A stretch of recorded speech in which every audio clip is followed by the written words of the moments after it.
नमो बुद्धाय साथियों, मैं हूँ रेखा रानी और आप देख रहे हैं मेरा यूट्यूब चैनल रेखा ब्लॉग 85।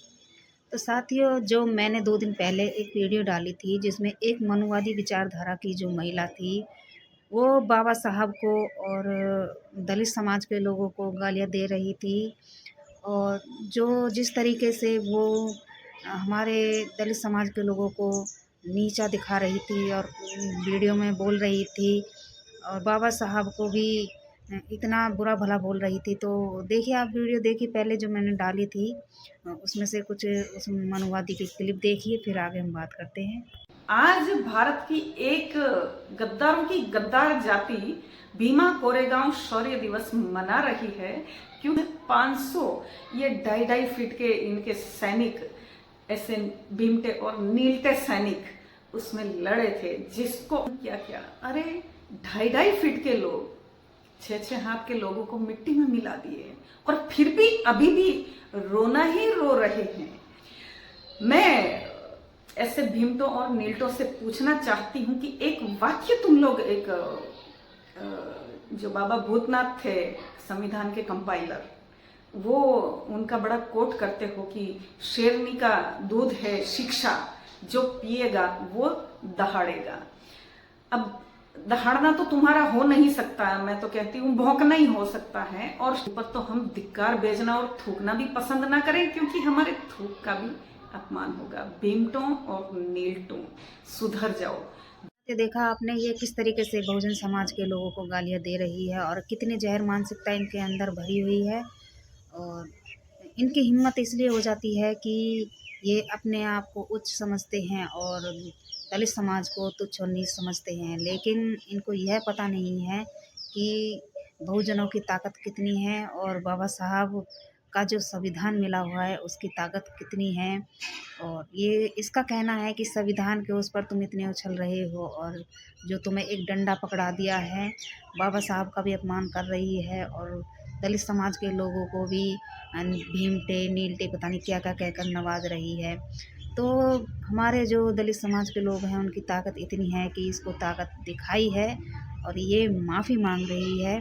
और हमने पता किया है तो ये राजस्थान की ये महिला बताई जा रही है। देखिए आप किस तरीके से माफ़ी मांग रही है, फिर बाद में हम बात और करेंगे। पहले ये वीडियो देखिए। उस परंपरा से आती हूँ। मेरा ऐसा पर्सनली किसी को ठेस पहुंचाने का कोई व्यक्तिगत कोई इरादा नहीं था। फिर भी यदि आप लोगों में से किसी भी मेरे दलित परिजन की कोई भावनाएं आहत हुई हो, तो मैं हृदय से क्षमा प्रार्थी हूँ। फिर भी मैं ये चीज एडमिट कर रही हूँ कि मुझे फिर भी थोड़ा सा एक समय की बाध्यता के कारण एक जो नहीं होना चाहिए था, वो वैसी भावना लोगों में पनपी में। फिर भी यदि आप लोगों को ऐसा लगा है तो मैं अपने शब्द वापस लेती हूँ। और मुझे मेरा परिवार मेरे लिए मायने रखता है, मुझे मेरे शब्द मायने नहीं रखते हैं। बाबा साहेब का भी हमें पूरा आदर है, लेकिन 22 महीनों से एक करबद्ध में आपसे एक प्रार्थना करती हूँ कि मेरे कारण यदि आप लोगों को हृदय को कोई आघात पहुंचा हो तो उसके लिए मैं क्षमा प्रार्थी हूँ। मैं आप लोगों के लिए सदैव करती हूँ। आप लोग मुझे पुकार करेंगे, वहां तक मैं आऊंगी और सदैव आप लोगों के लिए काम करूंगी। मेरा कोई राजनीतिक मेरा मुद्दा नहीं है, ये कोई मेरा राजनीतिक। किस तरीके से ये माफ़ी मांग रही है, क्योंकि ये ताकत है हमारी एकता की।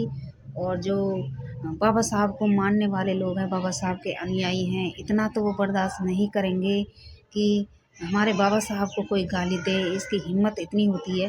और ये लोग ऐसे होते हैं जो थूक कर चाटते हैं, पहले थूक देते हैं फिर उसको चाटते हैं और समाज को वायरल होने के लिए, फेमस होने के लिए ये हमारे समाज को टारगेट करते हैं और उल्टा सीधा बोल देते हैं, फिर बाद में माफ़ी मांग लेते हैं।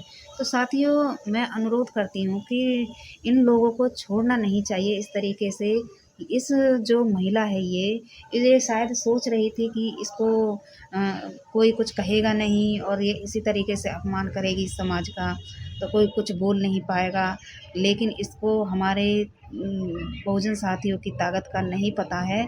और जब इसके पास लोगों ने कमेंट करने शुरू किए और इसके खिलाफ एफआईआर हो गई है, तो ये अब मैडम माफ़ी मांग रही हैं और गिड़गिड़ा रही हैं और अब भाई बता रही हैं।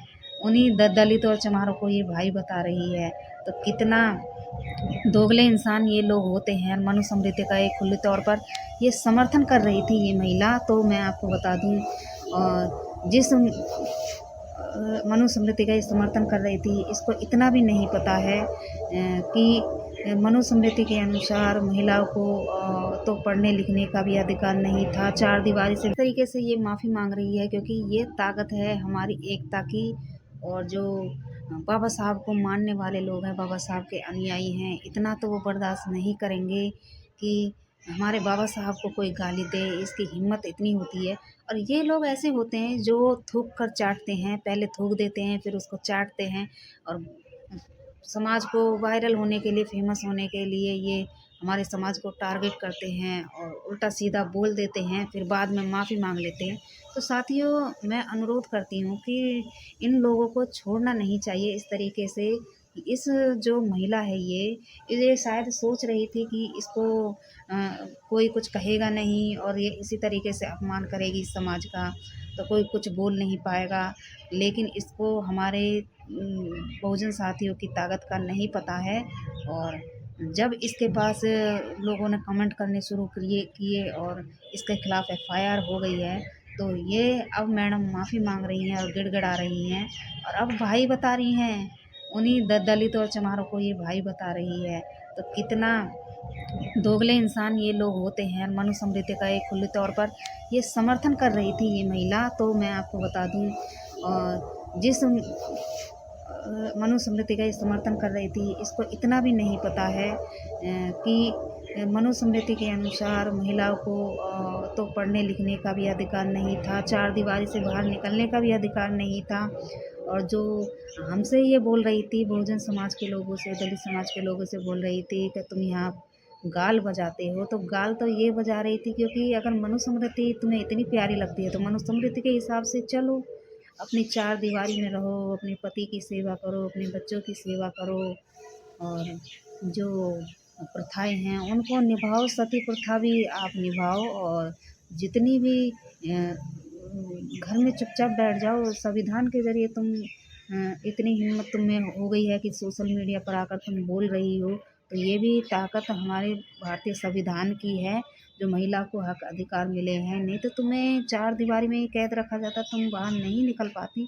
और जो आज फ़ोन चलाकर सोशल मीडिया पर तुम ये एक समाज को टारगेट कर कर तुम कर रही उल्टी सीधी बातें बोल रही हो, ये बोलने का भी अधिकार तुम्हें नहीं होता। ये संविधान की वजह से जो तुम बात रख रही हो उसी की वजह से है, और नहीं तो तुम्हें मनुस्मृति के हिसाब से अपने घर में ही कैद रहना पड़ता। तो इस तरीके की जो तुम हरकतें करते हो तुम लोग, पहले तो ये सोच समझ के बोला करो कि हम किस समाज के लिए बोल रहे हैं, क्योंकि जाट अब किसी से कम नहीं है और बाबा साहब के कट्टर अनुयायी हैं। अगर अपने पे आ गए तो तुम्हारा नाम निशान तक मिट जाएगा।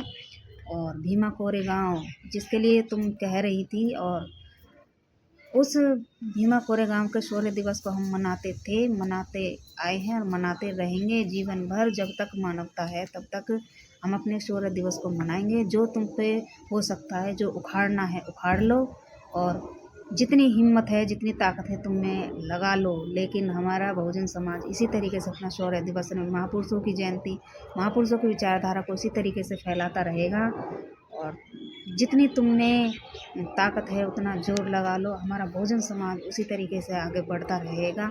और जो जलन है तुम्हारी, जो तुम्हारे अंदर घृणा भरी हुई है, वो भी तुम्हारी एक ना एक दिन समाप्त जरूर होनी है, और तुम्हारा ब्राह्मणवाद भी ख़त्म होना है। तो साथियों, जो इसने अब माफ़ी मांगी है उसके बारे में मैं चाहूँगी कि आप 2 लाइनें ज़रूर लिखें और इस घमंडी का घमंड चूर हो जाए। सोशल मीडिया पर पहले इसने जो बातें बोली थी वो भी काफ़ी वायरल थी, अब ये माफ़ी मांग रही है तो ये भी काफ़ी वायरल हो रही हैं। तो हम तो यही कहेंगे कि ये सुधर जाए तो अच्छा होगा, नहीं तो सुधारना तो हमें आता है। हम वो लड़ाकू कौम हैं जो इतिहास को बदलना चाहते हैं, और अपने इतिहास से पीछे नहीं हटे। अपने भोजन महापुरुषों को हम सम्मान देना जानते हैं, उनके लिए हम अपने जान निछावर करना भी जानते हैं। तो हम जान दे सकते हैं तो जान ले भी सकते हैं, और संभल के बोला करें। और अगर मेरे भोजन साथियों को कोई बात कहनी है तो कमेंट बॉक्स में आप ज़रूर लिखें। जय हिंद, नमो बुद्धाय।